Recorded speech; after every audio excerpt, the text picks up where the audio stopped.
Good morning. Good morning. Hope everybody's doing good this morning. I'm doing good.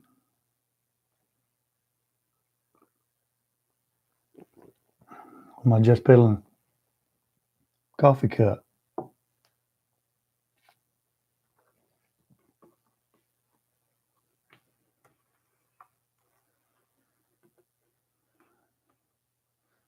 Raj, good to see you this morning.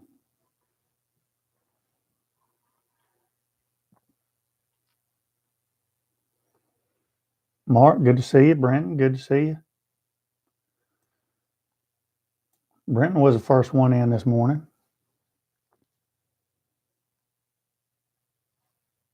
Rick, how's that coffee? My coffee shipped yesterday, so I should be getting it hopefully before Wednesday night.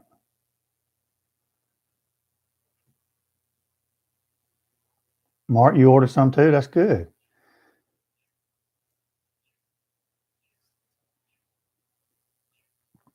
When y'all order some coffee, let them know where y'all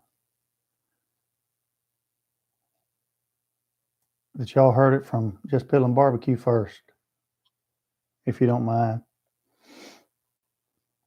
Everybody hear me okay this morning?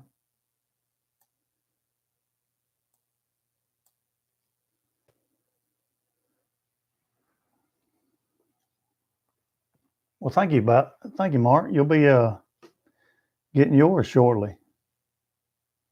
I'll talk about that here in just a minute. Hoorah, Gavin, from down under. Good to see you again, my friend. Coffee's really great. Not just saying, it really is great. Good, man. Good. What flavor did you try, Rick?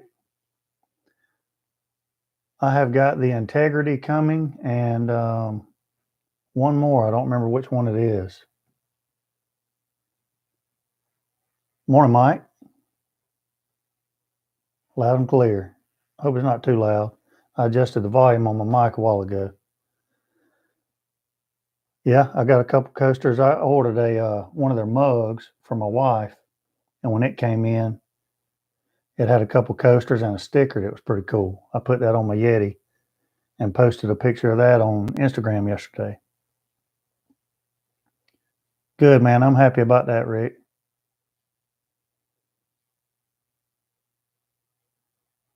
Good, Jay. Got your first butcher box. Good deal. Got Boston butts on this morning. That's awesome, man. Been on since 2 a.m. Good, Jay. Fierce K-Cup. Yeah, that's the only kind of K-Cup they have, yeah. Good. I'm glad it's good, man.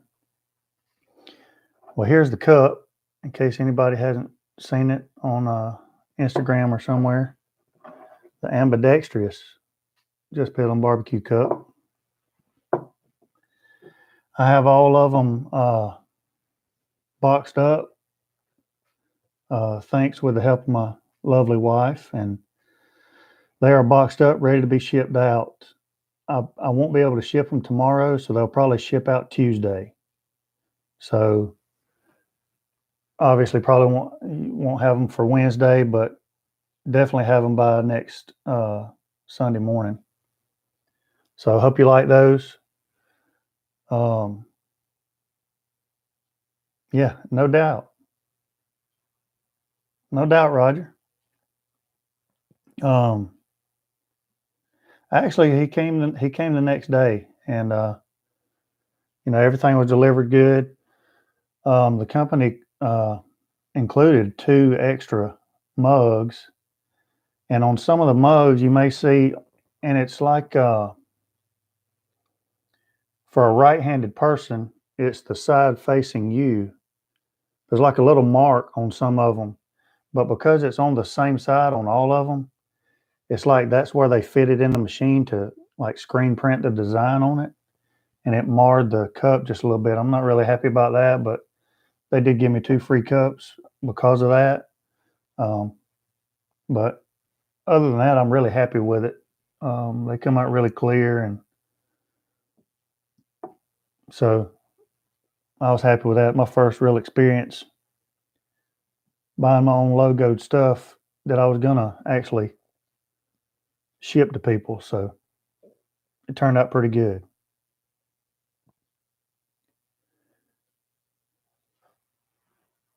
And obviously, y'all don't know, but old H-Town right there, he was one of my A school instructors at NAS Pensacola. And then we were stationed together out in San Diego at Miramar. So really good guy. I want to come out there and see y'all sometime. Me and Brandy come out there and spend some time with y'all. Ross, find me a job out there. We might move out there with y'all. Brenton says ribs, pork belly, burnt ends. Pork belly, burnt ends. And sausage is on the menu this morning. That's awesome. That's good stuff. I didn't cook anything yesterday. I think, who was it? It might have been Rick. I told somebody that I may do jerky yesterday. Well, jerky didn't get done. I was feeling a little weird yesterday. I'll tell you about that in a minute. But I went to the grocery store anyway. I was just going to do them. And I went to my local meat market first, and they didn't have any top round or bottom round. That's usually what I use for jerky. So I went to the grocery store, our wonderful, wonderful grocery store with the awesome meat market that we have. Sarcasm there. And they did have I think it was a bottom round roast. So I went back there, hit the little buzzer button to get them to slice it up nice and thin, 1/8 inch probably. Well, the guy that slices is on break. Nobody else knows how to slice in the meat market. He'll be back in about 30 or 45 minutes. So no jerky got made yesterday, but that's okay because I got a plan for the jerky. And I got a plan for when my iron bean coffee comes in, because I'm going to do a coffee flavored, coffee inspired beef jerky. So look forward to that. That'll be cool. I got a recipe for that. Not sure you'd appreciate the tornadoes that we get here on occasion. Yeah. Of course, we get them here too. Most of the time when y'all get them, a day or two later, then we wind up getting them.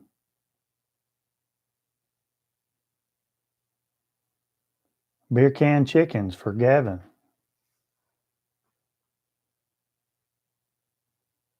Rhonda, good morning. Rhonda just sent me a Snapchat. Rhonda has got me on the big flat screen hanging on the wall in her living room. That's scary right there. It might be a little too early for that, Rhonda. But enjoy your coffee cup. Not Mac's coffee cup, but your coffee cup. Rhonda's already got her coffee cup.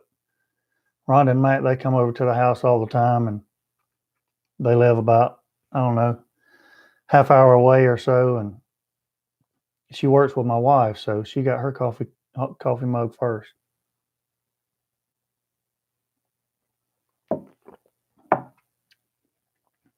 TC, good morning, man. Good to see you this morning. By the way, I'm exercising while watching. Rhonda, I'm going to question respectfully, how much exercise you're getting done.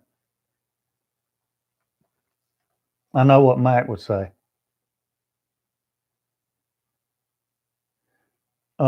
Back to the mugs for a minute. I've got all of them boxed up, and they'll ship Tuesday afternoon. But I do have two guys that I have not heard from as far as addresses yet, and that's Justin Stanley and Steve Manis. Maybe you sent them and I didn't see it or something, but I need your guys' addresses so I can ship you your mugs. I've got 4 mugs left, folks. 4 mugs left, which is pretty good out of 24, really 26. Of course, I did keep 1 for myself, or 2. Doctor says I need to watch carbs and sugar and diet, so trying to cut down on both. Damn, I love my craft beer and bourbon. Well, Mark, the good thing is the most of the bourbons aren't really bad as far as those things go. Now, craft beer, that's what's going to hurt you right there. Actually, today I'm going to do a keto muffin video because, first of all, like Skid Row says, anybody know Skid Row? Y'all comment if y'all know who Skid Row is. That's probably, I'm dating myself there. But Skid Row in one of their songs says, woke up to the sound of pouring rain. And that's exactly what I did. I woke up to the sound of pouring rain, went to the back door to let Sam out, and Sam said, no, sir. He turned around and went back to bed because it was pouring down rain. And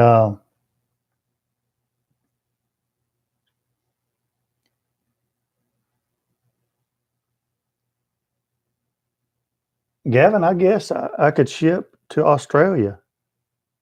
I'm assuming I can. I've never even thought about that. I'm assuming I can ship to Australia. Wow, that would be crazy.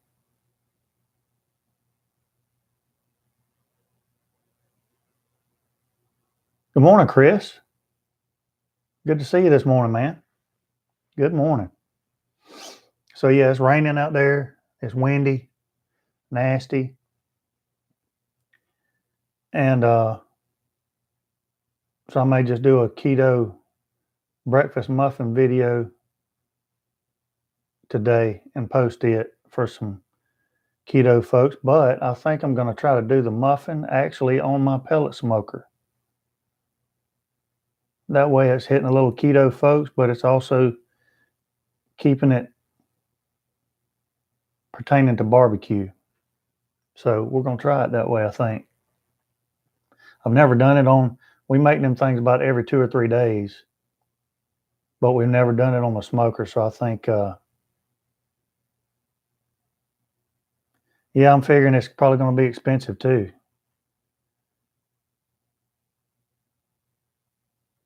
Gavin, let me check into that before you put down some money on a mug, and let me see what the shipping is going to be for that. Rod, good morning. Hang it or spatchcock, Rod. I think the beer can chicken is a overrated way to do things. I think beer can chicken looks cool and the theory is cool, but the theory on the beer actually getting hot enough to evaporate and impart moisture and flavor into the chicken is not really what happens.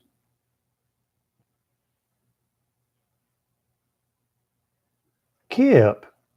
Good morning, Kip. Did Rick wake you up? Rick call you and wake you up?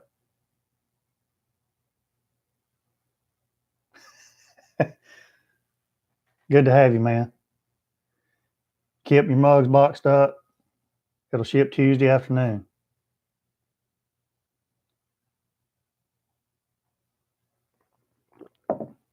I will tell you, I mean, I'm not being sarcastic or anything. The coffee really does taste better out of that mug. I don't know what it is.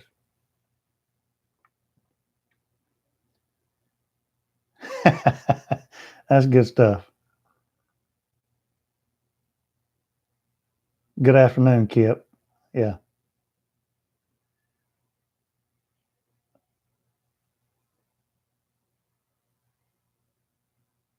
Chris, for your 10K run, What are you stealing something? Somebody chasing you? Appreciate it, Kip. Julius, good morning from Lake Charles, Louisiana.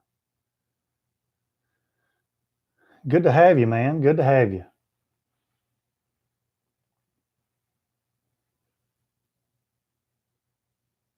Yay for running. I'm fixing to go run too.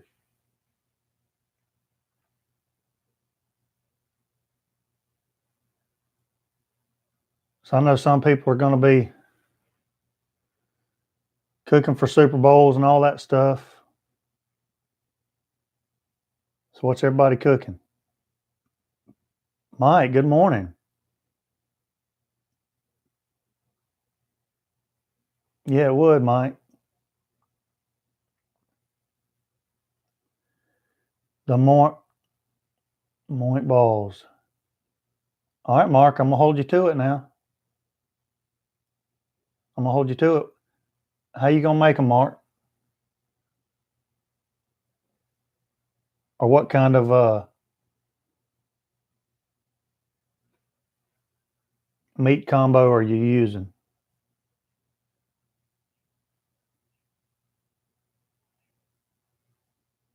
Raj, I appreciate it, man.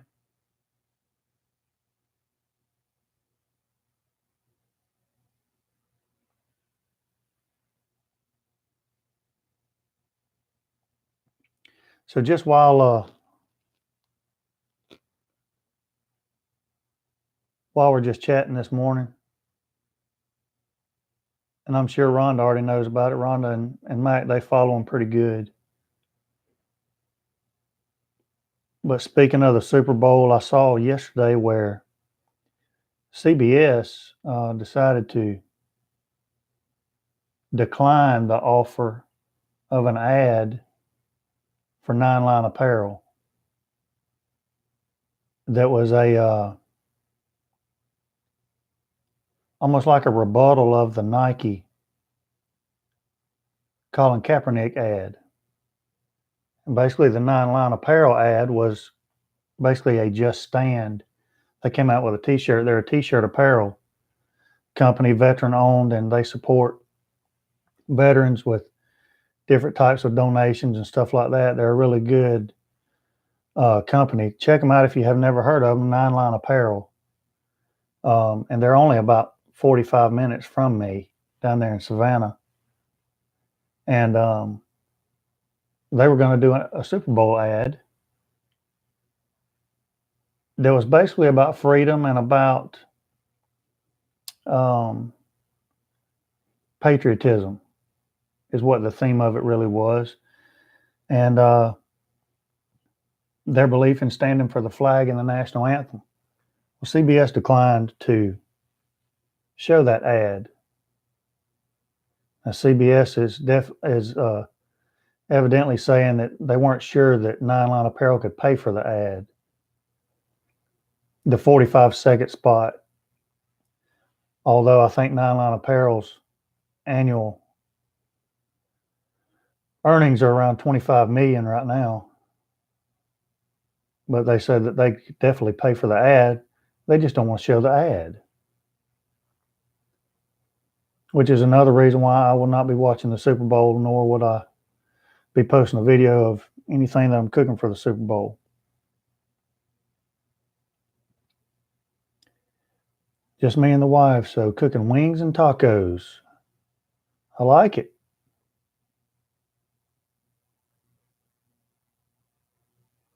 It's a pleasure to have you, Kip.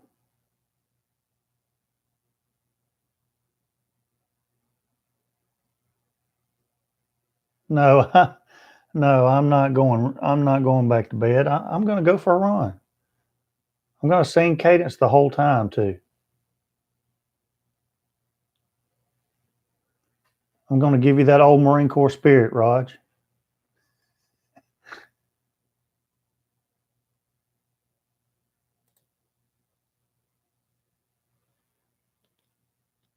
We'll be with friends at a gathering, but not much game watching.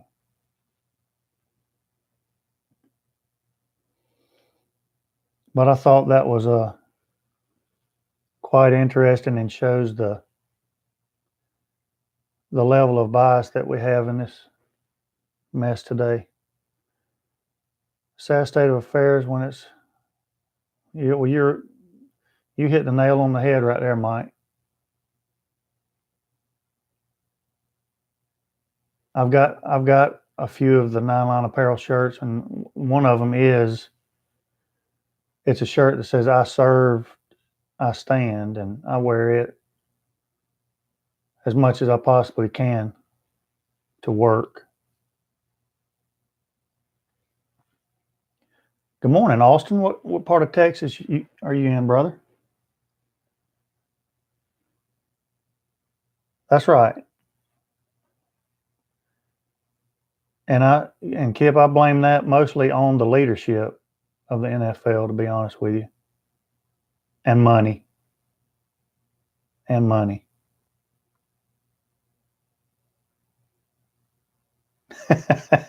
I hear you, Mark. I'm with you on that.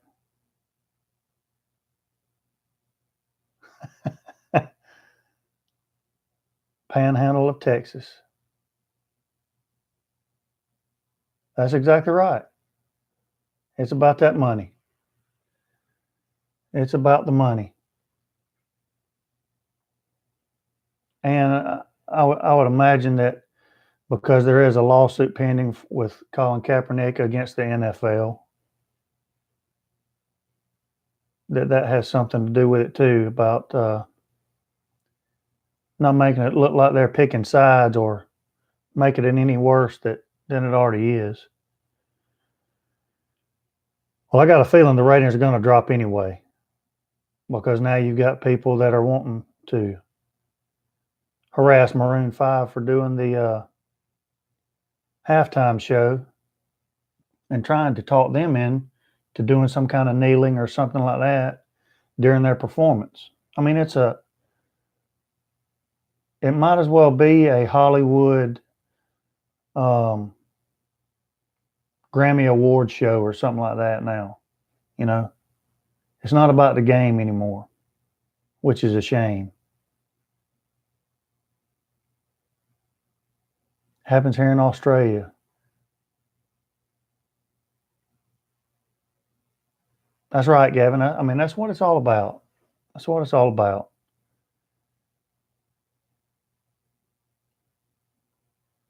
Yeah, they're pushing it pretty hard online and getting the word out, Austin. So, you know, hopefully that'll still get out there, because I think it's important. It's important to have both sides.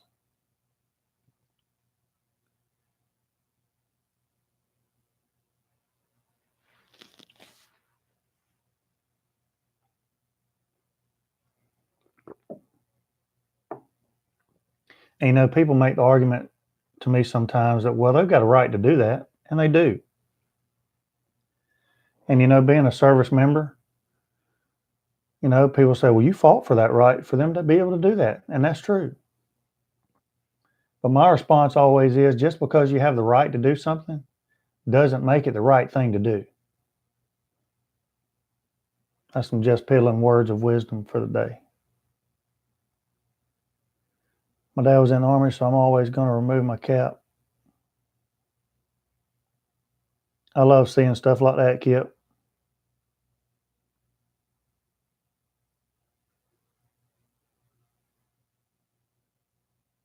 Yeah, no kidding, Mike. 9line has posted a commercial on their YouTube channel. Y'all go check it out. 9line Apparel YouTube channel. Y'all can see the commercial over there since CBS isn't going to play it. Me too, Mark. And, I don't know that it would be, of course, man, you want to talk about, here's the thing. And I know this is a barbecue channel, but we've gotten off on a tangent, but most of the people, the vast majority of people that don't understand that and don't want to stand and all that stuff have never served in the military. That's what bothers me.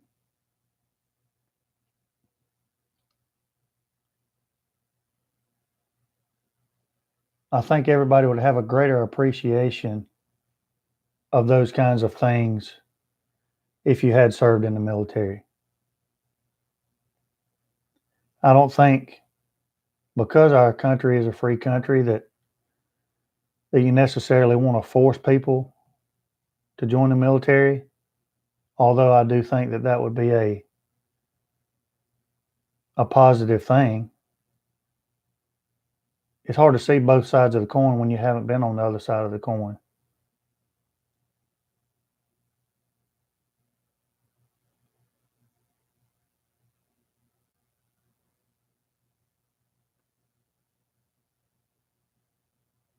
Yeah, Rhonda's son's been in the Army a year.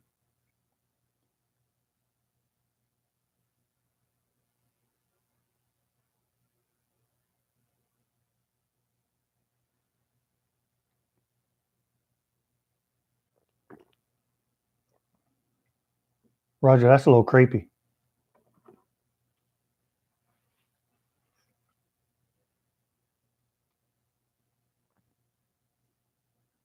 That's a little creepy there.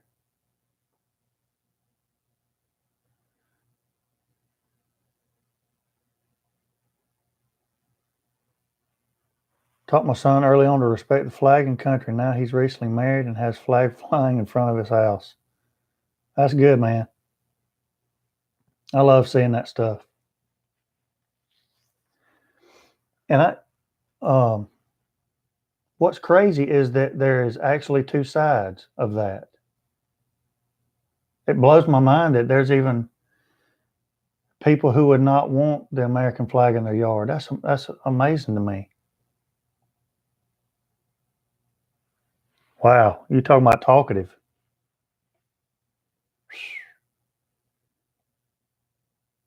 Roger's wide open. Wide open. He can cook some good hot wings, though. Back in the day in San Diego, we'd all hop over to his house and have some hot wings, throw some darts. That was good stuff.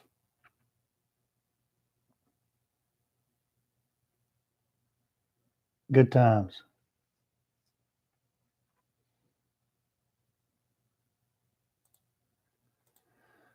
So, upcoming, I've got the keto muffins I'm going to do today. I'll post a video on that probably this afternoon.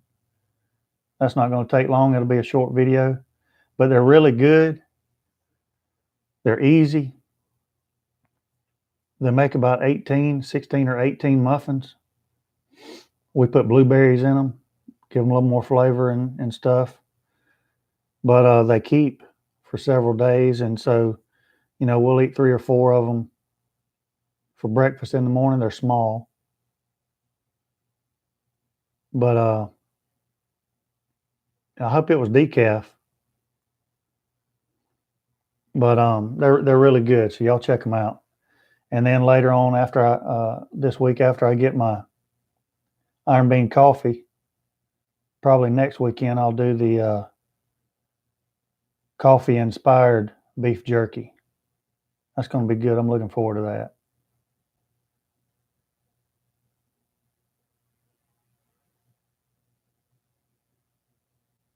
Gavin, I appreciate you, man.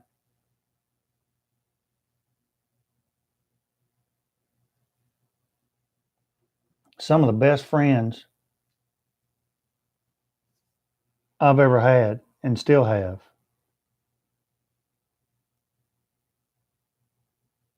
were from the Marine Corps.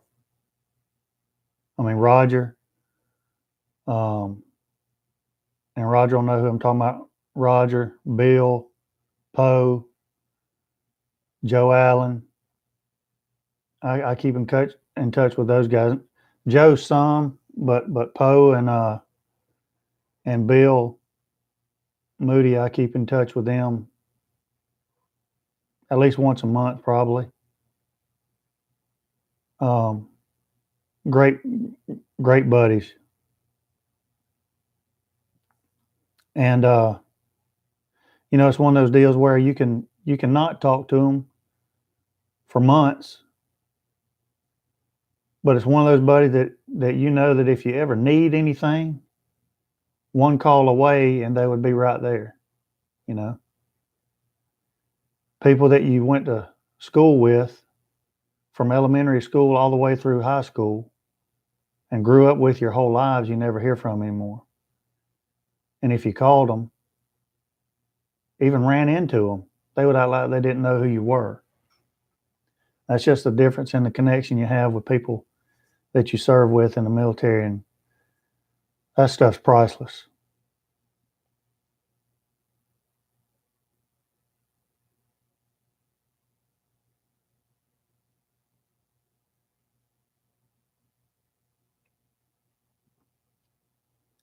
And Roger, he was my staff sergeant in Pensacola.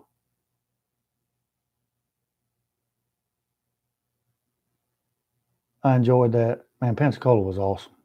Wow, that place was awesome.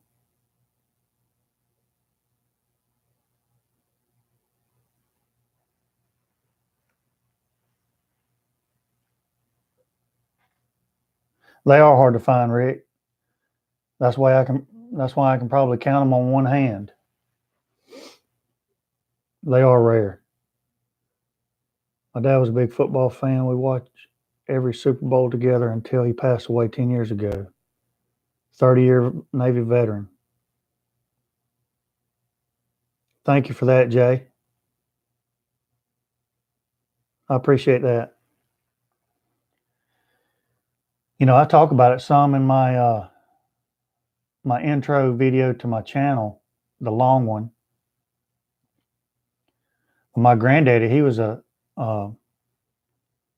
Navy veteran, and he was a signalman on the USS Wasp.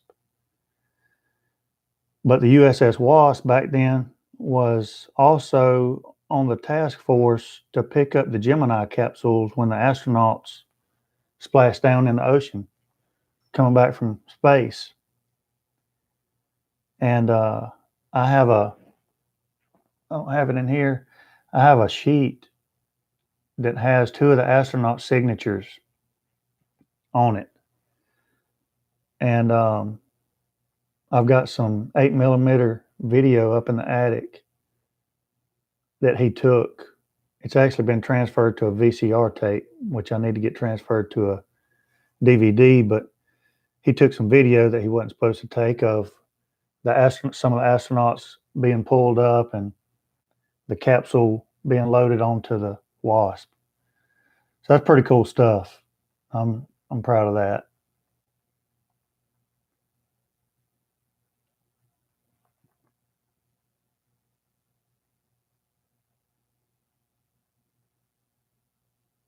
That's good stuff, Kip. Kip, you still got me. You got me curious about this disc golf. Now, where do y'all play this? I mean, is it like a public thing? Are y'all playing in the backyard or something?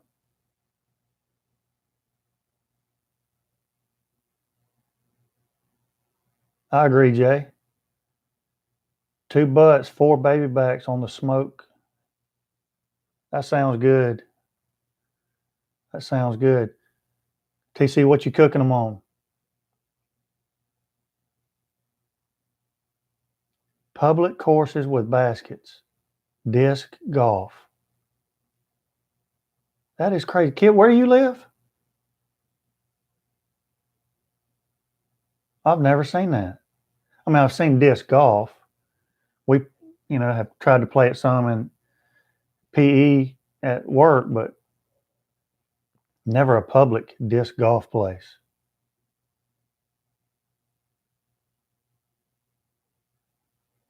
Baton Rouge, Louisiana has disc golf. Wow. Port loins, 3 pounds each.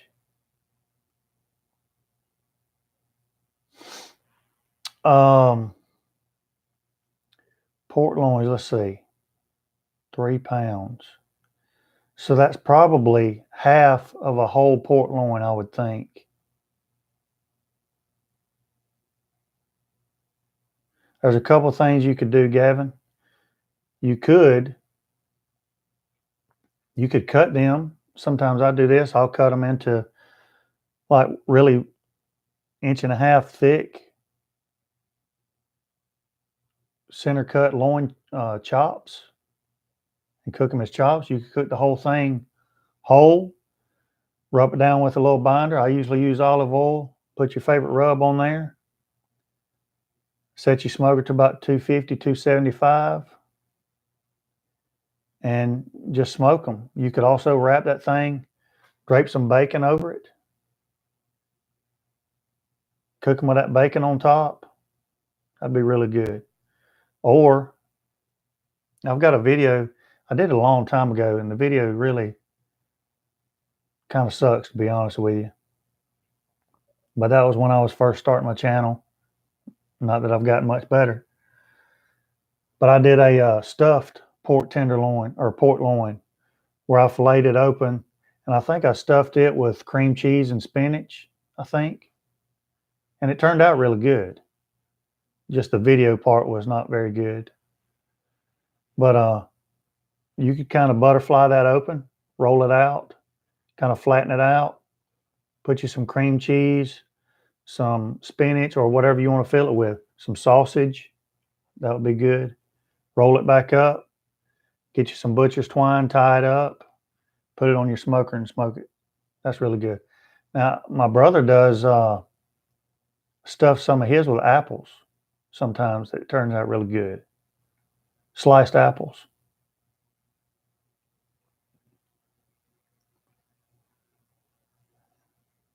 Yeah.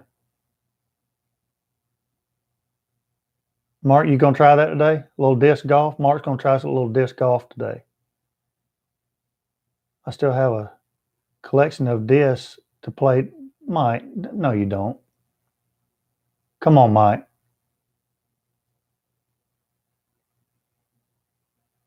We have several disc golfs here in Rocky Mount, North Carolina. Are you? I promise you, I'm willing to bet there's not a single disc golf course in the state of Georgia. But that's how far behind everybody else we are. Not a very popular sport around here, so there's maybe a handful of. Yeah, probably you don't have to wait to get on the course, I guess. That's pretty cool. Kip, can you drink beer while you play disc golf? Is it kind of like regular golf? Do you have golf carts? I mean, what's the deal?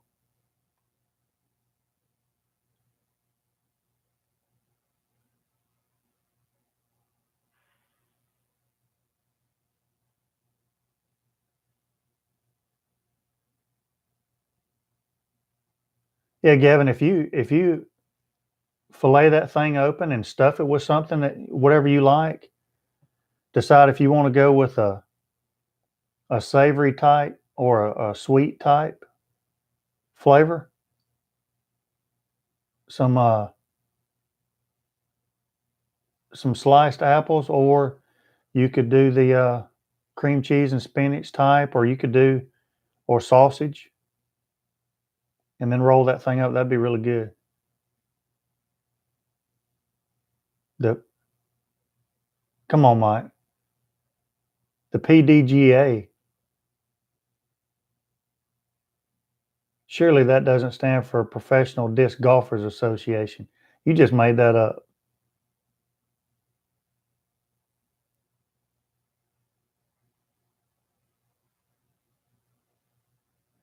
I'm sure y'all do just.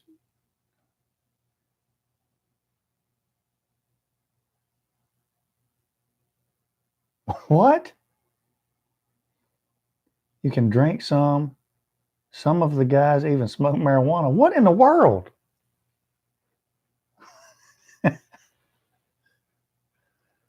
Hobbs Farm, Carrollton, Georgia. Did you just look that up? What in the world? I'm gonna have to check that out. I promise you this, guys. If I ever get on a disc golf course, I'm gonna do a live feed from the disc golf course. I'll do that.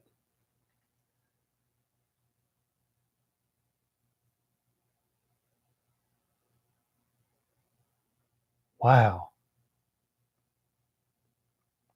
That's something else. I had a fire on my Silverbac grill. What do you think could have caused it? All right, Julius, tell me what you were cooking and at what temp.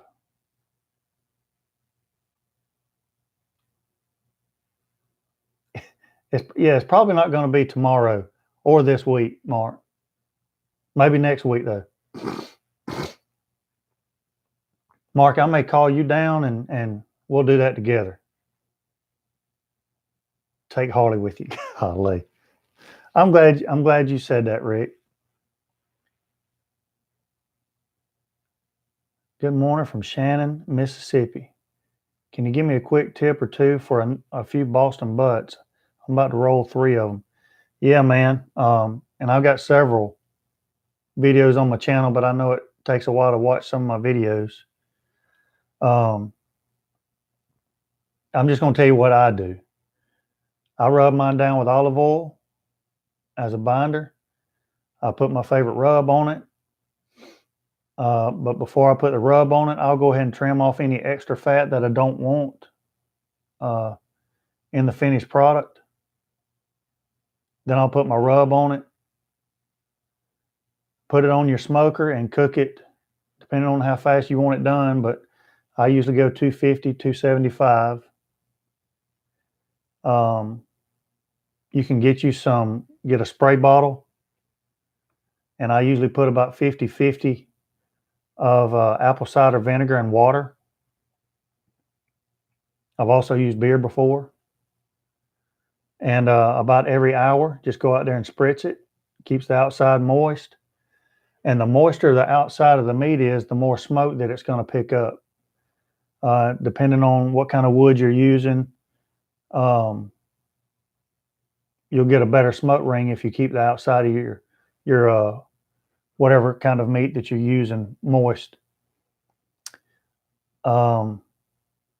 If you want to, depending on what kind of bark you want on the outside, after it gets to about 160 degrees, you can wrap it in foil, tin foil, put it back on, and that's really going to get it really tender, fall off the bone tender, and juicy. You're not going to have quite as good a bark that way, but you need to cook it to a minimum of 195 degrees internal temp. Make sure you're not getting your temp probe close to the bone, but anywhere between 195 and 205 internal temp, that's when you want to pull it. Pull it, let it rest for a minute so you can handle it. Slide that bone out, shred it, or do whatever you want to with it. That'll be good. So I hope that helps. Let me know how it turns out.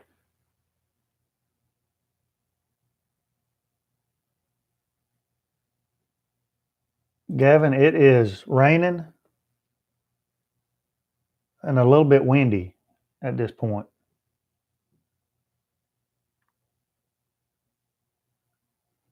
Chauncey, I appreciate the question, man.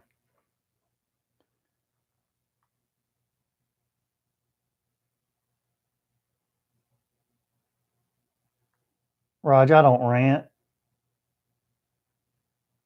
I'm a calm, friendly, no stress kind of guy. I was reverse searing some ribeyes. Temp was set at 500. Okay. Julius, probably what happened is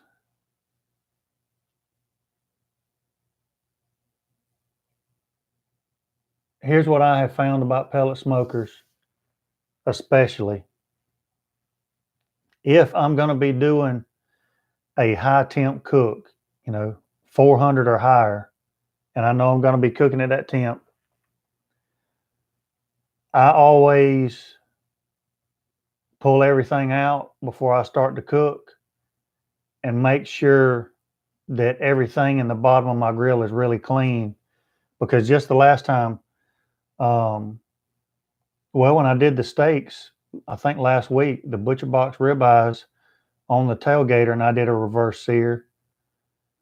I did that. I pulled everything out, and what had happened was the cook before that, I don't remember what I cooked on it, but somehow grease will still get down in the bottom. of your grill. And some grease had gotten down in there, and I've had it happen before. My brother's had it happen before. Sometimes you get in a hurry and you don't think about it and you just go with it. But if you're cooking at that high temp and there's any kind of grease down there at all, it's going to ignite and cause a grease fire.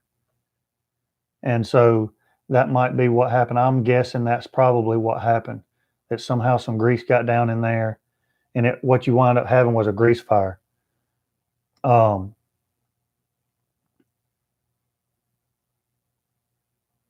had flames all over. Temp had shot up to 550.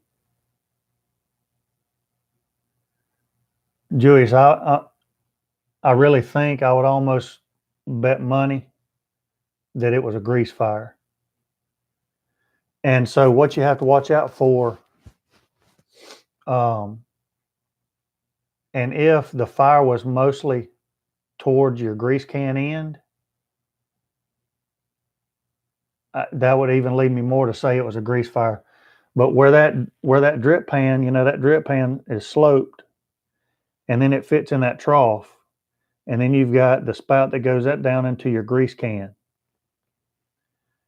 That trough, I have found, will get clogged up with a greasy crust almost down in there.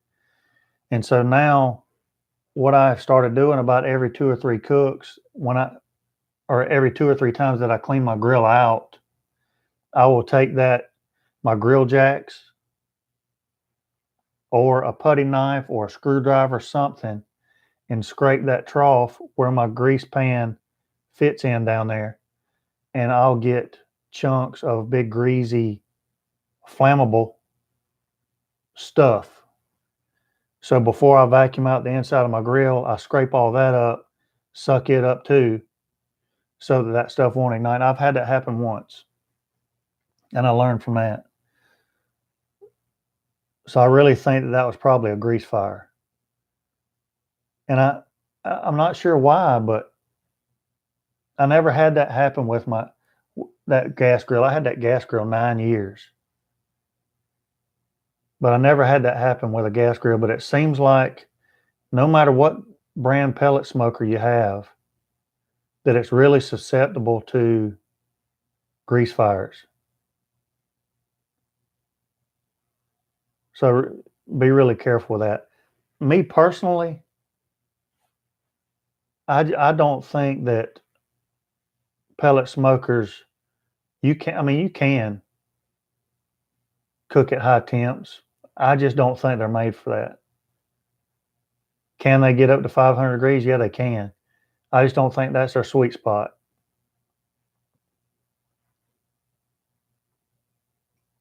I rarely cook over 300 degrees unless I'm doing something like bacon, more of a baking type cook versus a regular grilling type situation. I rarely go over 300 degrees.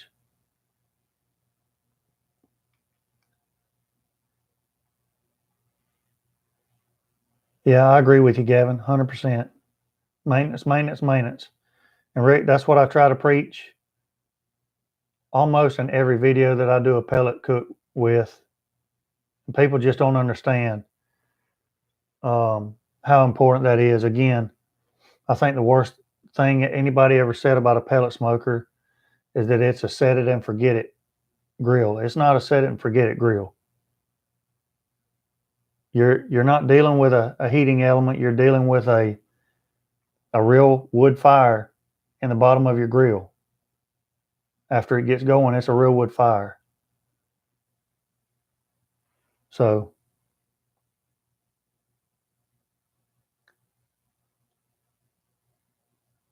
and Rick, that's probably one of my better videos.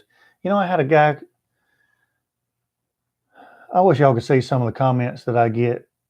I had a guy, and it usually comes from people who are fighting the urge to buy a pellet smoker.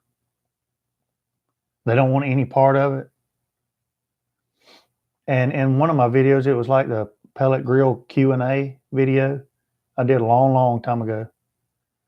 And I was talking about how the biggest confusion that people have about a pellet smoker is the cord, the electrical cord, because everybody thinks that a pellet smoker is a electric grill, kind of like it's got an electric burner down there, like your oven or something. So I was trying to explain that that's not the case. So, take the cord out of the situation. So I explained how the pellet smoker worked. Long story short, and there's a hot rod down there that ignites the pellets. But once the pellets ignite, that hot rod goes off, and you just have wood fire pellets, real wood pellets being ignited by the fire that's already in there, being kept going by the airflow. And the guy says, I had a comment the other day, well, it's technically the comment was the electricity is what's igniting the pellets.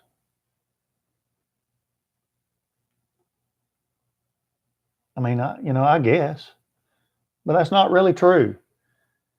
The electricity is what's making the hot rod hot, and the hot rod is igniting the pellets. That would be like saying that your gasoline cuts your grass.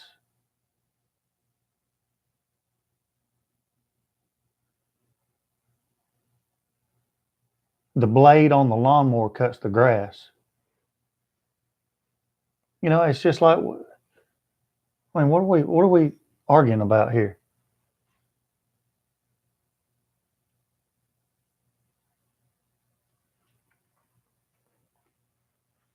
Roger, how you like it so far? I mean, you've had it. How long have you had it now? 6 months?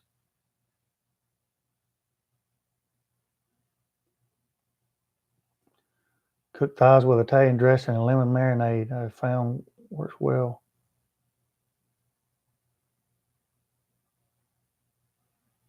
And Roger, I tell you, Roger, you need to do this. And I think I've got a video on it. But you remember Staff Sergeant Terry? Well, I do his chicken thighs all the time. When we'd have poker night, sometimes he'd come over and he'd bring that big tub of chicken thighs. And all it was a cup. It was 3 cups. A cup of sugar, which I wouldn't make it now, but a cup of sugar, a cup of Worcestershire, and a cup of soy sauce. And that was it. And you mix it up, put your chicken thighs in there, let them soak for a couple hours, pull them out, throw them on, and it's basically like teriyaki chicken. And it's awesome. A cup of sugar, a cup of soy, a cup of Worcestershire. And then I started adding a little bit of ginger powder, a little bit of pepper. You could add some pepper flakes in there. A little Italian seasoning maybe, but the simplest is those 3 cups. I mean, it makes awesome chicken thighs. Chicken wings too, matter of fact. Yeah, you're right. You're right.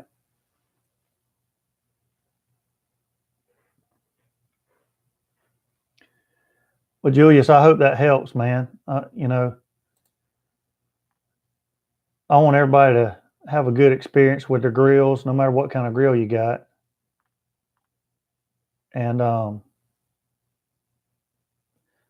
one of the things that I have found that helps me a lot with any of my grills, really, is just to get the big round containers of Clorox wipes.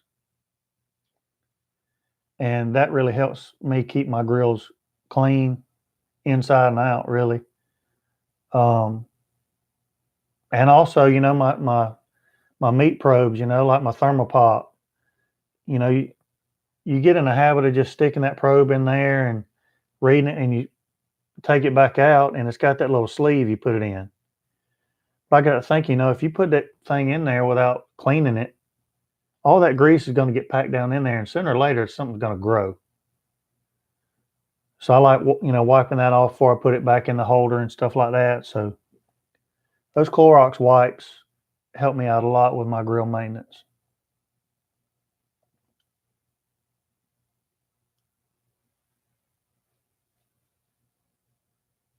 Yeah, it really is a teriyaki sauce. It's a simplified teriyaki sauce. The key that I found is adding that little couple dashes of ginger powder, the ground ginger. But I mean, it's as simple as can be. But man, they're good. They get all kind of sticky and caramelized on the outside. Great chicken thighs.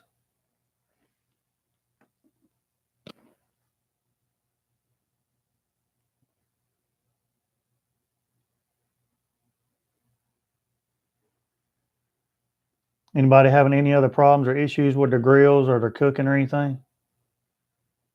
We'll talk about barbecue for a little bit. Do you wipe down the inside? After lots of grease on mine after a pork butt. Um, I'm assuming you're putting tinfoil on the drip pan.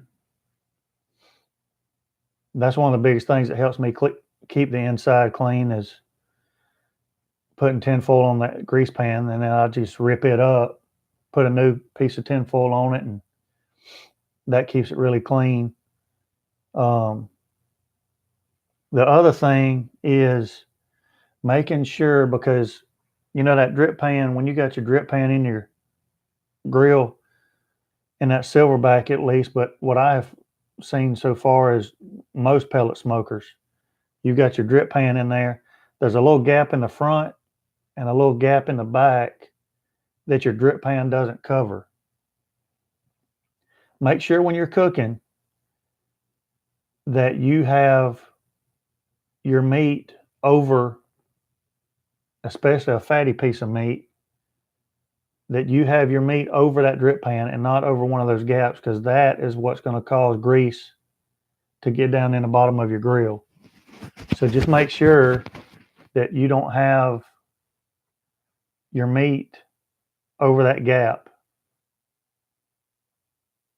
I've only had my Silverbac 1 month.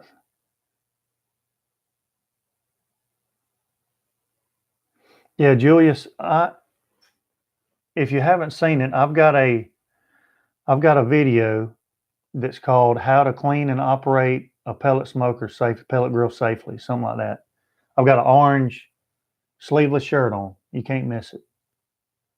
If you haven't seen that video, watch that video, and it'll go through step by step every single thing, start to finish, that you need to do with your pellet smoker and what to do if something goes wrong. Julius, I hope it didn't damage your grill in any way. Looking at purchasing a Weber kettle again. It's about 30 years since I had my last. Worth getting, or should I get drum smoker, or favoring the kettle for its versatility? Well, Gavin, I've got a Weber kettle Master Touch. I would suggest, if you're going to get a Weber kettle, go ahead and get the Master Touch.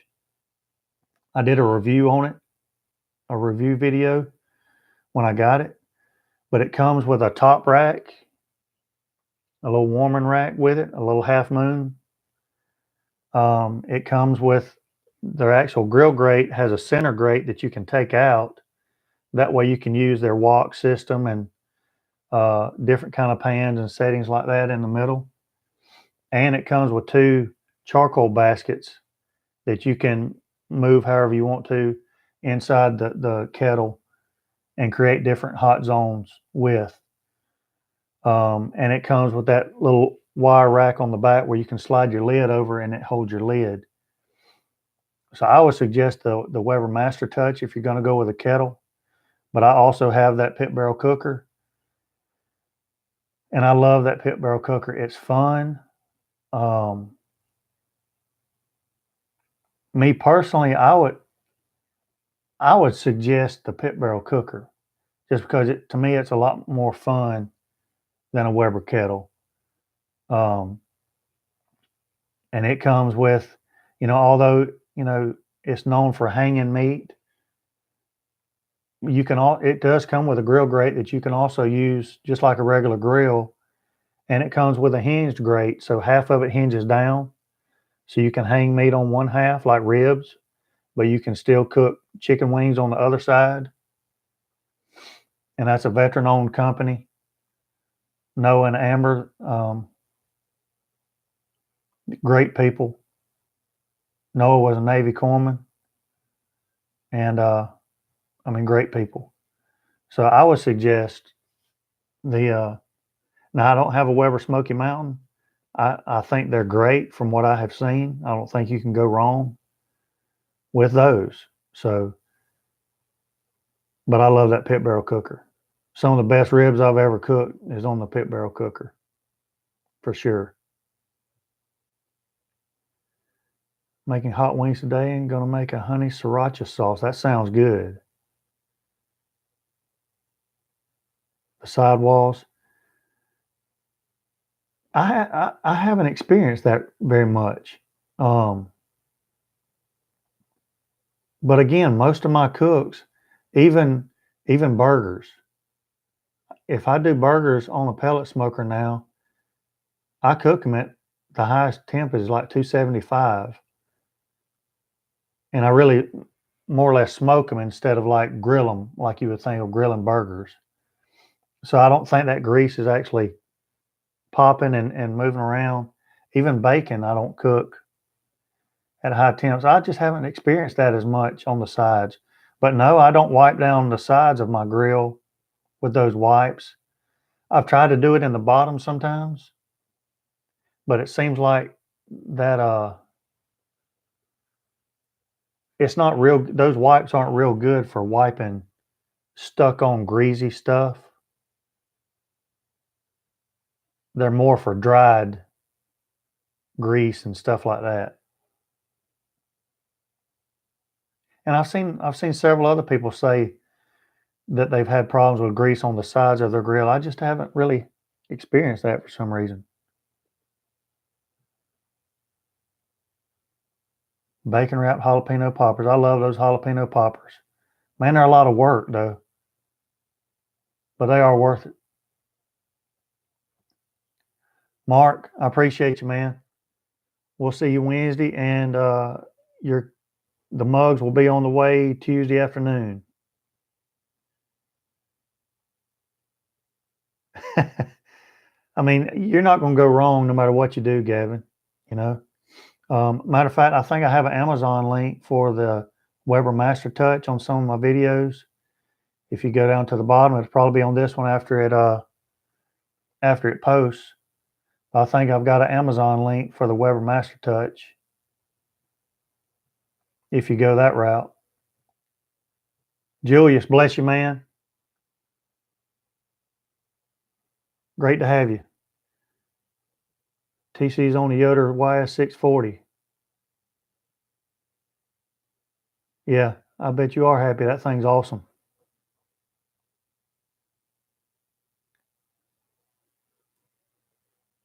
Well, it can be flavor until it ignites. You just don't want to get it. There's a difference between, here's the truth. There's a difference between a seasoned grill and a nasty grill. And even on videos, some of these videos that people have on YouTube, and I won't say names of channels, and I don't want to knock videos that people put on because mine aren't the best by far. But I have watched some videos on YouTube of channels that have way more subscribers than I do. But man, their grills are dirty. Some of the scenes like behind them and stuff, around them, people notice stuff. I've even noticed with my videos, you know, see like this cup right here. Where's that cup? See, that just don't look good, having that empty cup sitting right there. Stuff like that, I try to notice, you know. When I'm doing a video, I'll set it up and then I'll look at it and I'm thinking, what can you see behind me? And, you know, if there's a pair of dirty socks back there or something, I'm going to move it, you know. Some people don't. There's like a plate of half-eaten pizza behind them, or You know, they show a picture of their stove and you're looking under the grates and there's like half-eaten food under there or something, you know. But some people, their excuse for not cleaning their grill is because they say it's seasoned. No, dude, that's nasty. So there's a difference between a seasoned grill and a nasty grill. Dollar loves how you say jalapeno. Well, how do y'all say it? Jalapeno. Y'all put the little squiggly. See, jalapeno has that little squiggly thing over it. Y'all put the little accent on the little squiggly thing. That's what she does, ain't it? She says jalapeno, doesn't she? We're coming out there to see y'all, and I'm gonna fix her. Rick, I need to do more rant videos. I'd probably feel better if I did more rant videos. Getting a thin putty knife and scraping, yeah, that will help. And there is a cleaner that you can find at your dollar store, really cheap, and I think it's called Simply Awesome or This Is Awesome, or some of y'all probably know what the name of it is. But it's really cheap, but man, it works. That stuff is awesome cleaning your grill. Research stage looking into a pellet grill. Love your videos. Good info. Thank you, Jay. And there's not too many. No matter what you buy, the flavor from a pellet grill is going to be good. Some people say that the level of smoke is not really what they expected, more smoke, which there's always ways to get more smoke. Part of it is the flavor of the pellets you're using. You know, the stronger wood, like a mesquite, is going to give you a more smoke flavor. The fruit woods are going to be, you know, a milder smoke flavor. But for the most part, the flavor from a pellet smoker is going to be really good. But my suggestion is, you know, obviously Grilla Grill, Rectech, you can't really do a feel test on them, go out and actually feel them unless you know somebody that has one. But my suggestion is to go and just lift the lids on them, you know, feel them, look at them, look at the thickness of the metal, that kind of thing, so that you get your money's worth. So it's going to be a smoker that's going to last. Some of them I don't think are built very well. No, Harley does not help me with the set. Harley had a good week this week though. He cooked with Traeger up in Atlanta for the Super Bowl for the Dan Patrick show. And if you go on YouTube and look at Dan Patrick show, there's a couple of clips where you can see Harley standing over in the background doing nothing. And but he had a good time. They cooked a lot of food. Dan Patrick's a big Traeger guy, and so he had him up there cooking. And Harley got to meet Deion Sanders and Shaquille O'Neal. Harley says Shaquille O'Neal's the biggest human being he's ever seen in his life. I mean, obviously he knew he was big, but he didn't know he was that big. Got to do a little commercial spot with Kirk Cousins, quarterback in NFL. So he had a blast up there. He was tired when he was coming back, but they had a really good time. I think they cooked just about everything up there. They cooked briskets, pork butts, ribs, chicken wings. They cooked everything. So he had a good time. I was glad he got to experience that kind of stuff.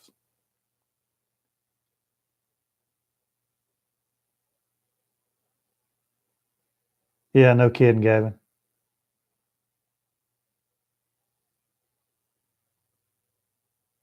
We were laughing pretty good at the poolside rant video. Man, it kills me. You know, YouTube is good at info, but YouTube it doesn't take long for you to find a really good idiot on YouTube as well. And I'm not talking about videos either. I'm talking about people who, the old professional keyboarders, the keyboard pros, and they love getting on that. Well, post your video, pal. Let's see what kind of video you've got. I find if you cook at 350 and above, smoke is limited. I agree with that. I agree with it. Although for me, that's why I like the controller on the Silverbac. Some pellet grill companies brag about wanting their controller to stay right in, 2-3 degrees of what you set it at. For me, I don't want that, because for me, if it stays steady at that same temperature the whole time, you're not going to get as much smoke as you will with a pellet smoker that, say, swings 10 degrees below and 10 degrees high of your set temperature.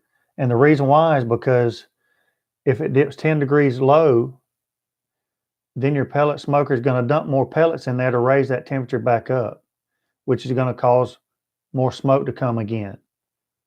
And so I can put a pork butt on my smoker out there, and because I sit out there and enjoy it, listen to tunes, have some drinks, watch it, enjoy the atmosphere, the ambiance of the cook, I noticed that throughout an 8-9 hour cook, every 15 minutes or so, I'll start getting smoke coming out again. And it's because of that swing. It has dipped down, it has added some pellets, it starts to increase the temp again, smoke starts coming up, it'll go over it, it'll slow the pellets down, it'll come back down. So what you find is a pellet smoker with a controller that keeps the temp right where you set it, say 275. So that average temperature is going to be 275. But if you have a smoker that has a swing to it, 10 degrees below 275, 10 degrees above 275, well, what's that average going to be at the end of a cook? The average is still going to be 275, but because of that swing up and down, you're getting smoke throughout the cook. And in my opinion, that adds a little bit better flavor to your cook. That's just my opinion. But I do agree about the temp too. The lower the temp, the better smoke you're going to have. My Traeger Tailgater is a great little grill. I just added a Pit Boss Copperhead vertical smoker. Awesome. Yeah, I like that little tailgater. Yeah, and see, that's the thing about the Master Touch is the Weber kettle. I need to do another video on it, but I have so much fun with my other grills that if I'm going to use charcoal, I like using my pit barrel cooker over that Weber kettle.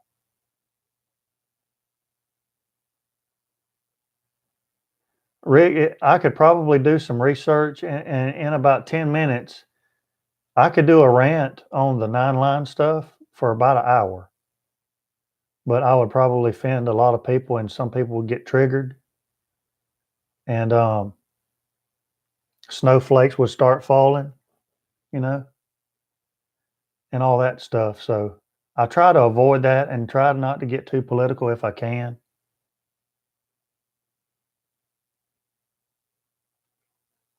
The temp swing is what helps with the smoke ring on your food. I agree, Jay. Traeger is good for that. I find it not so good above 400. Yeah, you're right, Gavin. I think Traeger is trying to come out with more advanced controllers, though, that are going to be a little more accurate. I'm curious to see how how they work, how they're going to work. I think Harley's going to bring me a grill here in a little bit with those new controllers on them, and we'll try them out. I'll do a couple videos on them. Maybe I can do a video on a Timberline or something pretty soon.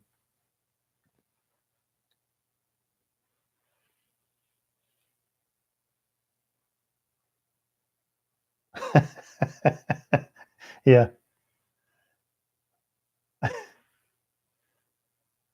I love that movie, man. I love that movie. The problem now with that movie is now I find myself saying their lines before they say them, and I know when I'm watching a movie and somebody else is doing that, it's really aggravating. But when I watch that movie Top Gun, I can't help it. I have to say the lines before they do.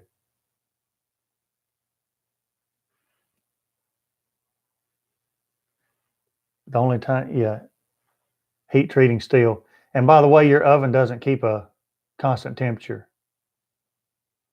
in your house, by the way. Everybody thinks when you set it on 350, your oven in your house, and it steadily says 350, that it's at 350. The problem is that temperature is not showing you the internal temperature. That temperature is showing you what you have the oven set at. If it actually showed you what the internal temp of your oven was, and there may be some ovens that do that, but your average everyday oven, if it actually showed you what the internal temp was, people would be returning them left and right because they would be saying they were broken. Harley is a great brother. Yeah, Rick, I'm telling you,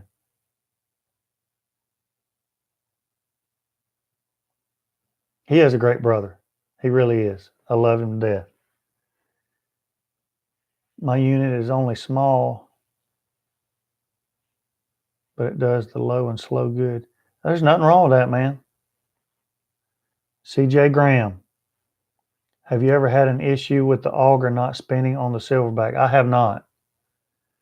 I have not. A couple of times when it was really cold outside, when I first started up, it sounded like an old man. It sounded like me sometimes when I'm trying to get up when it's real cold.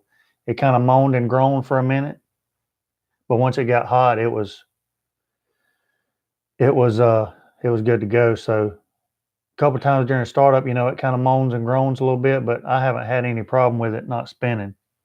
But I will tell you,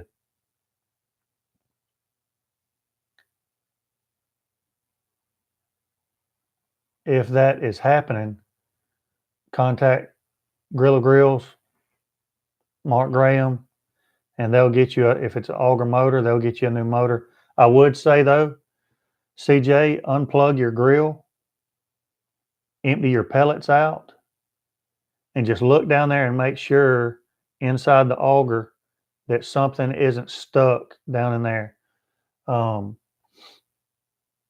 it's kind of hard to believe that this would happen, but I have heard, it's never happened to me, but heard sometimes a pellet getting stuck in there sideways or something and jamming that auger, or just make sure that it's not packed with sawdust. That's something else you got to watch. The other day, my pellet hopper got really low before I got two new bags of pellets in.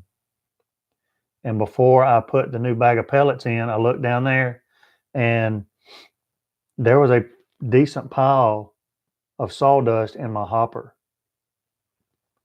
And so I got my shop vac, put my hand over the good pellets, and just kind of sucked out all that sawdust that was down in there.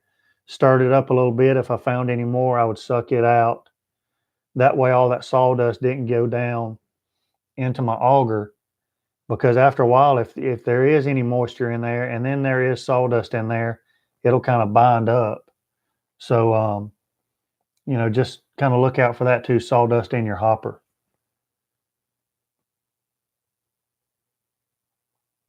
But I I don't know that I have ever found a company so far that has a good customer service as the Grilla Grill company. I've had companies that have had equally as good of service,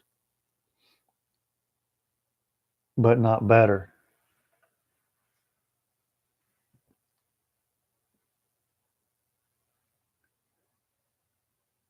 I was a 6073. I was a support equipment, aviation support equipment. We worked on all the equipment that's used to keep fixed wing or rotor wing aircraft flying. Out in San Diego, we were on the rotor wing side.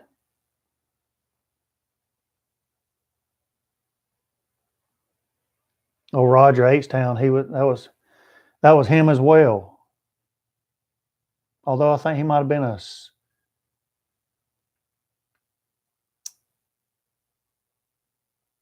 there was kind of like three different.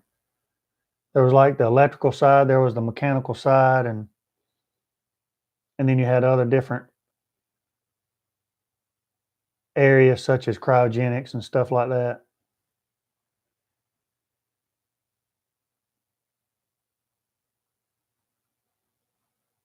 You look like a spring chicken, mate. Never heard of the auger stopping or jamming. Would have to be an electrical problem to stop the auger. Yeah, I would think it's probably the auger motor.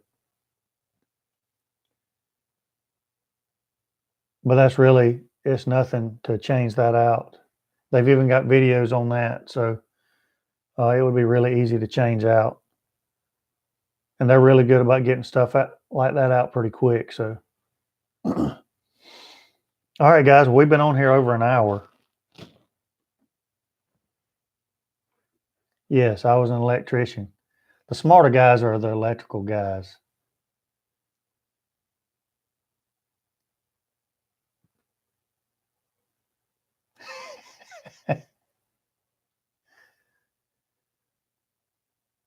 Those mechanical guys, they get hit with torque wrenches in the head and all that stuff. And it's one MOS now. How about that?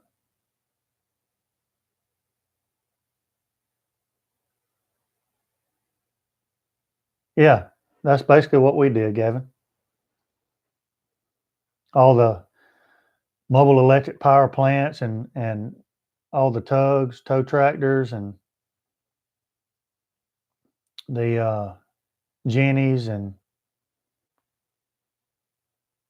we even had cranes. We had, I guess, 5 or 6 cranes, maybe. You're going to think I'm lying, but my job is designing support equipment tooling. How about that?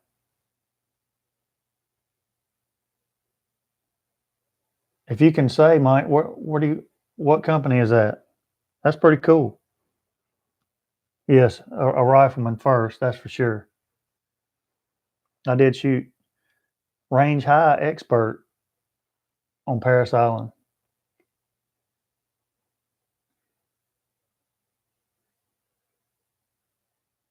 Okay, let's get it. Well, maybe that's what's wrong with me. Crossed one too many wires. It wasn't my fault. I was following the schematic.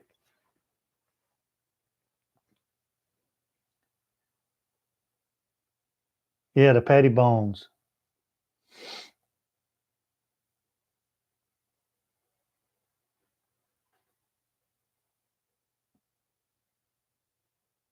That's good stuff. It was probably contracted for years for GE. Awesome. It was probably because those big cannon plugs, those cannon plugs they'd have 100 wires in them. And one of those wires would have a break in them, and you got to follow a schematic with all those wires in that one cannon plug. That was, you know, everybody that wants the government to be in charge of everything in their life, the government's not very good at designing things and running things, if you haven't noticed. Whoever designed the wiring on those things needs to be shot.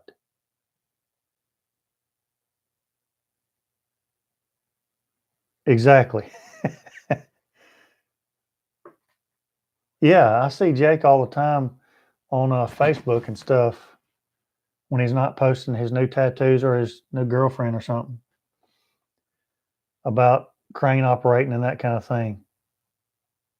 TC, hope your cook goes well today, man. Thanks for stopping by.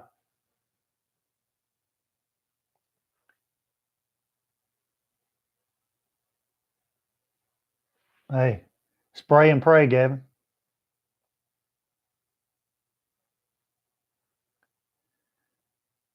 Design and hands on are not the same thing. Man, you are right. You are right. You know, it's like these grills. You know, some of the instructions that you get with these grills, obviously, the people that wrote the instructions have never followed their instructions and put one together. I mean, it's terrible.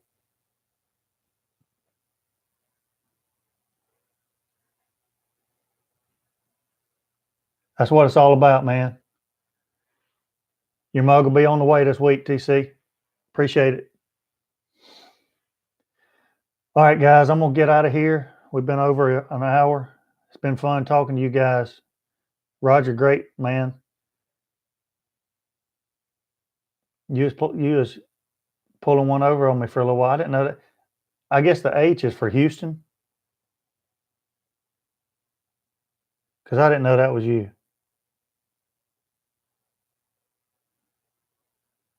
But again, if you know, I don't know how much y'all communicate with each other when y'all aren't on here. Probably not much at all, if any. But I still need Justin Stanley's address and I need Steve Manis's address because I don't think I have them. Either that or I lost them, which could have happened. So I need those two addresses. The mugs will be shipped out Tuesday afternoon, and I have 4 mugs left. If you know anybody that wants a mug or anybody watching out there wants a mug, um, I'll let you know how to get one. So I'm gonna go get some more coffee in my Jus Piddlin BBQ um, mug, and then I'm gonna get ready to do the video for the keto muffins, and then get ready for next week. So I appreciate all of you. Yeah, Houston. Gavin, cheers, mate. I appreciate y'all's time. You know, need one of those mugs. Mark Summers. Mark, $20 super chat and I'll send you a mug. And I need, Mark, if you do that, I need you to send me your home address to Jus Piddlin BBQ at gmail.com. Jus Piddlin BBQ at gmail.com. And $20 super chat, I'll send you a Jus Piddlin BBQ mug. But if you do that, Mark, email me so I can get your address. Roger, take care. Tell Darla I hope you cook her some jalapenos.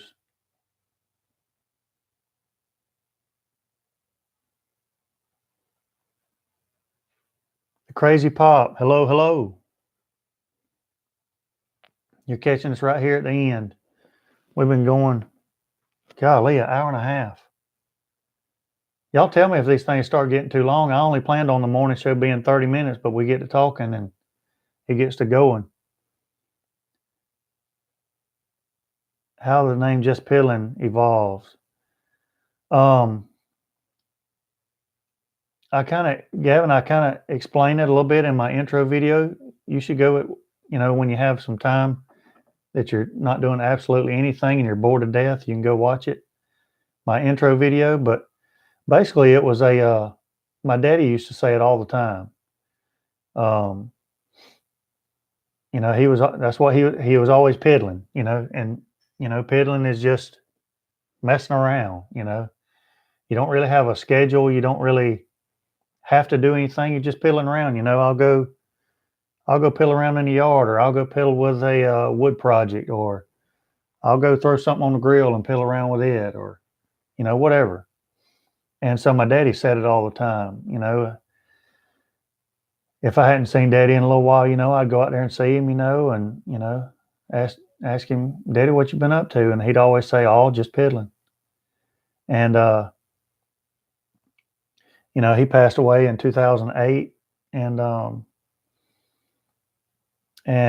but that's always stuck with me. That whenever I think of Daddy, it's just piddling. And so when I started to do this channel, I started thinking of names, and you know thought of several, but then the just piddling stuff kept coming up. Kept coming up, and actually, I don't know if I should say this on air or not on air, like I'm on TV or something. But my truck out there, that's kind of what my license plate says, something like that.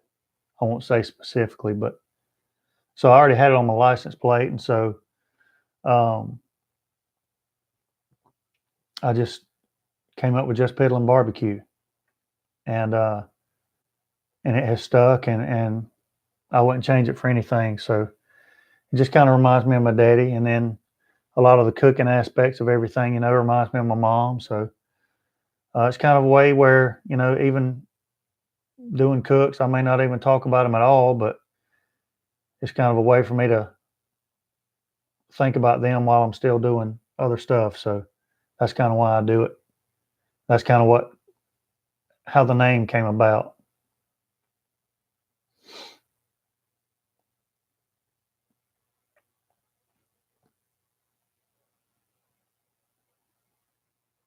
I hear you, Mike. So, Mike, are you working today?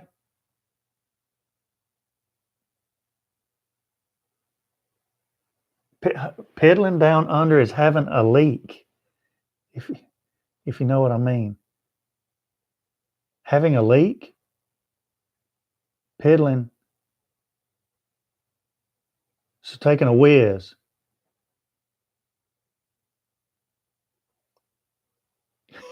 So basically, Gavin, what I'm gathering is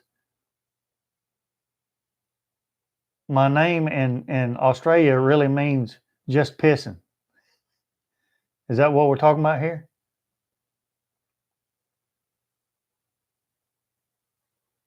Kip, take care. Have a good week, man. I can see where the name is respectful for your mom and dad. Cheers, mate. Cheers, Gavin. Taking a piss. Just pissing. My wife will love that. I'll have to tell her. Just pissing barbecue. That's good.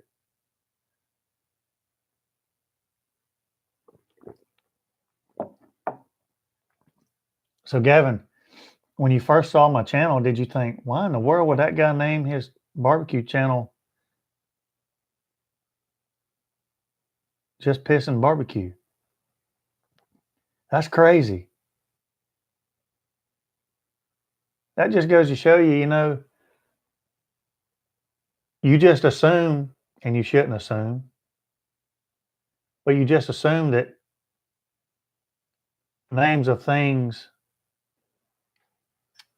mean the same thing, you know? Obviously, they don't, but I've never thought about that. Roger, Bill Moody's wife is from the UK, and she has all kind of weird sayings, or I guess I have all the weird sayings that she thinks means something else.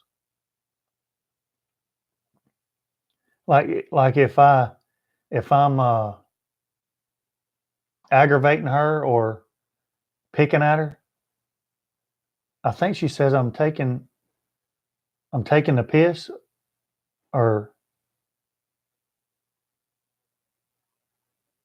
something like that. I can't remember what she says, but I'm like, The smoke and piss. Wow. That's funny right there. Just Pissing BBQ.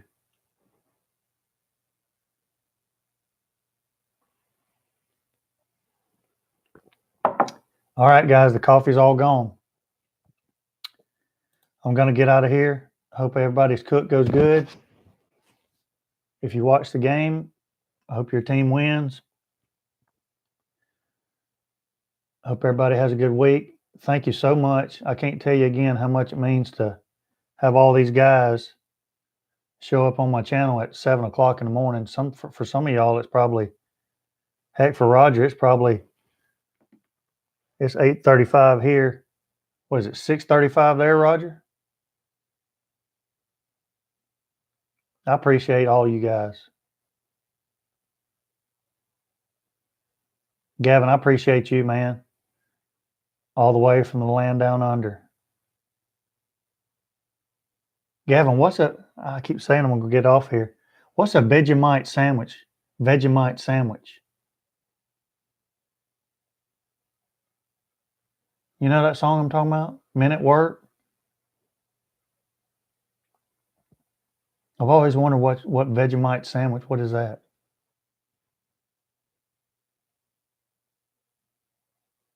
Yeah, like like picking at them. I pick at her and she said, "Are you taking the piss?" 06 where Brenton's at. 7:35. So y'all are only an hour behind.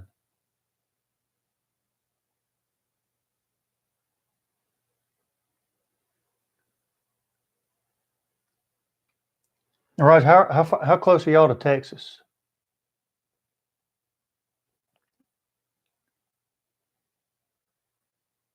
Yeah, can you hear that? Yeah, that's it, Kip.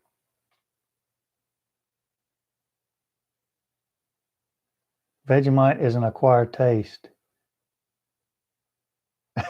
No, don't send me a jar. It doesn't sound very appetizing.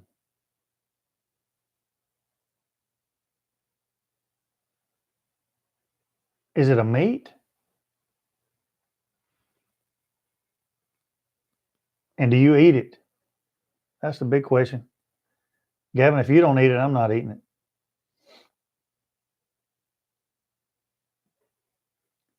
Might as well go another 23 minutes to round out the 2-hour show.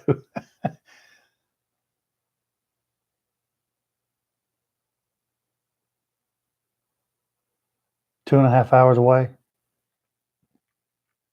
Wouldn't do well as a rub. Vegemite.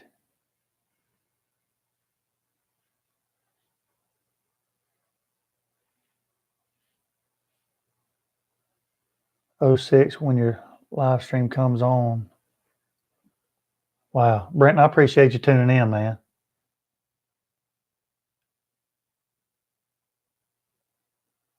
It's a spread on toast. Yes, I eat it. Wow.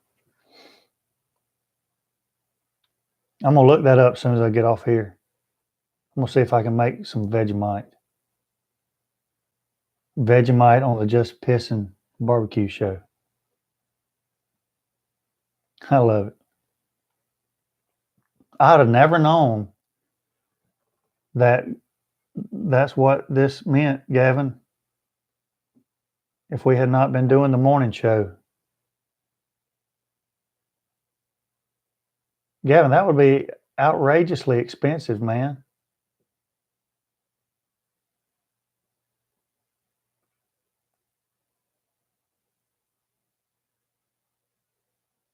And I'm not, if you were to send me some, I would do a taste test in a video. But to be honest with you, I'm a little apprehensive about tasting that stuff. It's like flaxseed.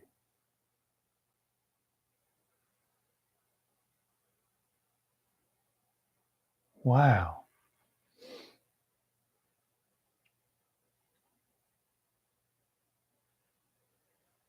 Vegemite sandwich. Looks like a black jelly.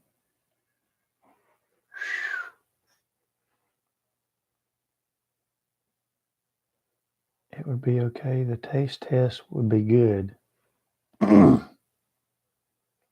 That's up to you, Gavin. I'll tell you what, Gavin.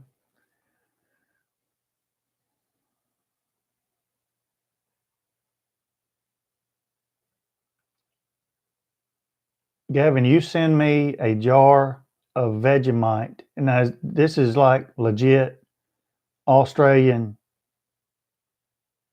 Vegemite, right? You send me a jar of Vegemite, and I'll send you a Jus Piddlin coffee mug. How about that? We'll trade some Vegemite for a coffee mug. And I'm not sure who's getting a better deal on that. I'll have to taste test to check that out. So, Gavin, go to Jus Piddlin BBQ at gmail.com. And I think my info is going to be at the bottom down here. I'll make sure it is after this video posts. I'll be sure to put it down there, but I'm sure it's down there somewhere. So, Jus Piddlin BBQ at gmail.com. Send me your address. I'll reply and send you my address, and we'll do it. And then when I get the Vegemite, I'll do a video with a taste test making a Vegemite sandwich. That'll be good. Eat it on some toast with your coffee next Sunday. May not be next Sunday. I don't know how long it's going to take to get something to Australia or from Australia. It's jet black spread. Don't need much on toast. Mixed with butter or margarine. Yeah, y'all eat butter on everything, don't you? Like butter is just like mayonnaise here.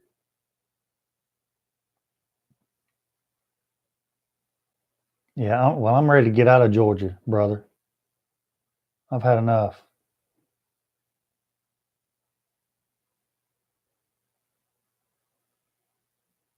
Sounds good, Gavin. We'll do it.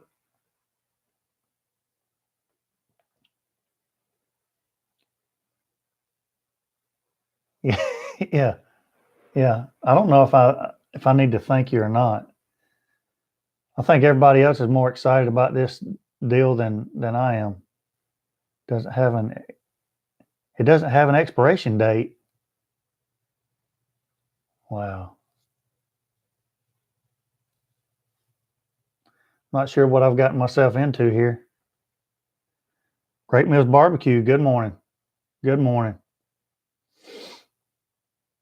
You're catching this right here at the tail end. We've been on, well, hour and 45 minutes already. Send him an old jar. Come on, Rick. Yeah.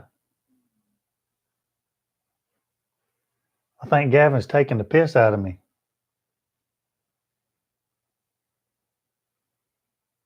Or at me, or whatever y'all say. I'm beginning to think an MRE would be better than this, what I'm fixing to get. A thick black Australian food spread made from leftover brewer's yeast extract with various vegetable and spice additives. There's nothing about that sounds good.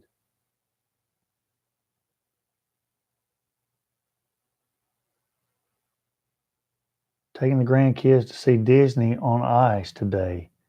Holy cow, God bless you.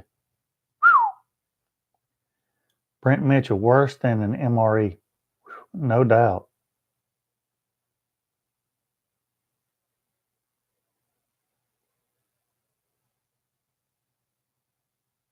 Yeah, some of those MREs, if they still have the cheese tortellini, that stuff was off the chain. Cheese tortellini was great.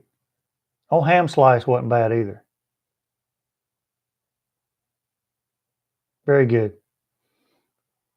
A lot better than what my daddy had. Daddy used to have the sea rations that came in the can, still had in the can. Man, that stuff was awful. Whew.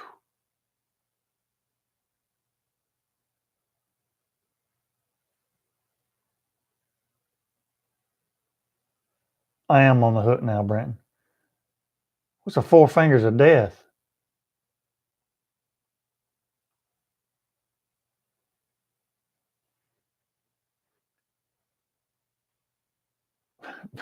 Vegemite. That sounds like something, Gavin, that, oh yeah, yeah. The hot dogs are good. I eat Vienna sausages all the time. You can't beat a good can of Vienna sausage. Shake the jelly that's on top, you shake that jelly off. I love those Vienna sausage. Shake a little hot sauce on top. That's like an MRE. MRE in a can. Vegemite sounds like something that like a military would come up with. Or like a poverty type where you can't afford a whole lot of food, so you just, a poor man's spread, I guess you would say. This is going to be interesting. I appreciate you sharing, Gavin. I don't know if I appreciate the Vegemite or not. You can't eat it with a spoon out of the jar.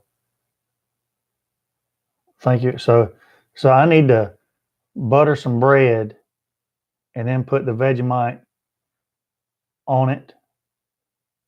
But a little bit goes a long way, right?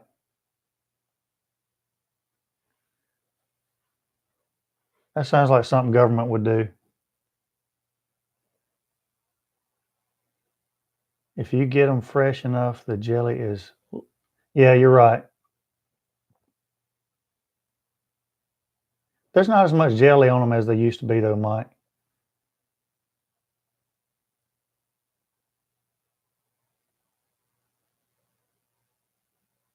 Daddy loved them things. Vienna sausages and kippers. Kippers, kind of like sardines, but he'd get the kippers in the mustard sauce and potted meat. Daddy'd eat potted meat and crackers, saltine crackers. Vegemite can't be worse than potted meat. Even just saying potted meat that doesn't sound very tasty.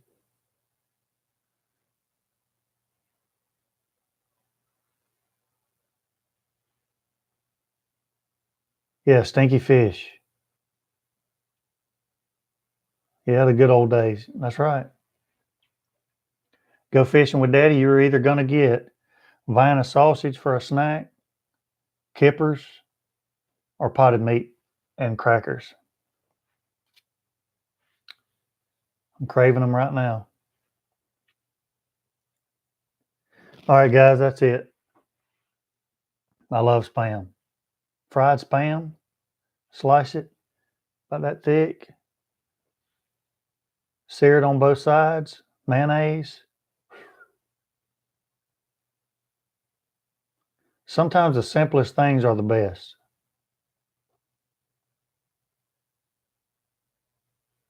It did go down under quick. All right, guys, I have enjoyed it. I appreciate every single one of you. I'm gonna get going on trying to get a video today and try to have a good week. I'm gonna get all these mugs sent out Tuesday afternoon, and look forward to seeing you on Wednesday night. Can't tell you how much I appreciate y'all. So have a good week. Until next time, I'll be piddling.